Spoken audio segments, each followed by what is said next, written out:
speed limits, speeding citations, whatever you want to call it. That's what we're going to be talking about today. We're going to start with 633501. Before we get started though, hit the like button, subscribe to the channel. Helps out greatly.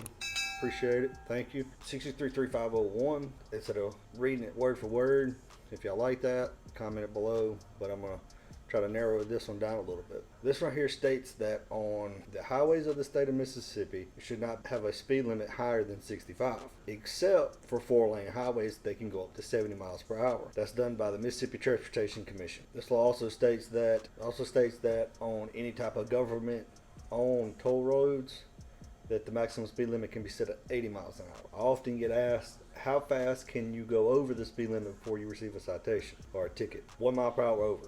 That's why there is a limit. Limit means that's as fast as you can go. You can't go over it. And in just a second, you'll find out that there's a minimum limit. 1 mile per hour over is technically breaking the speed limit law. All right, 633511. Modifications of speed limits by local authorities, establishment of speed limits upon roads or correctional facilities, modifications of local limits to conform to lower limits established by State Highway Commission. Alright, this right here states that no local authority can put miles per hour less than 15. But it also states that correctional facilities, the Commissioner of Corrections has the options to change the speed limits around the correction facilities. And this one also states that local highway can have a maximum speed of 55. Alright, 633509 is minimum speed limits. This is saying that on any highway, the minimum speed cannot be anything other than 30 miles per hour.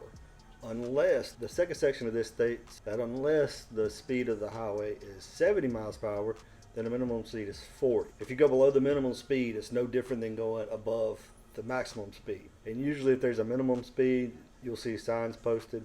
But also remember, on your major highways that are 2-lane, there's still a minimum speed limit. Just to clarify, the minimum speed limit is 30, unless the maximum speed limit is 70, then the minimum speed limit is 40. That's going to usually consist of your 4-lane highways or your 4-lane interstate. If you look to my left, you'll see a subscribe button. It's going to be my icon, the OTL. If you look to my right, you will see the video that YouTube thinks you want to watch next. Please click both of those. Thank you for watching. Have a great day.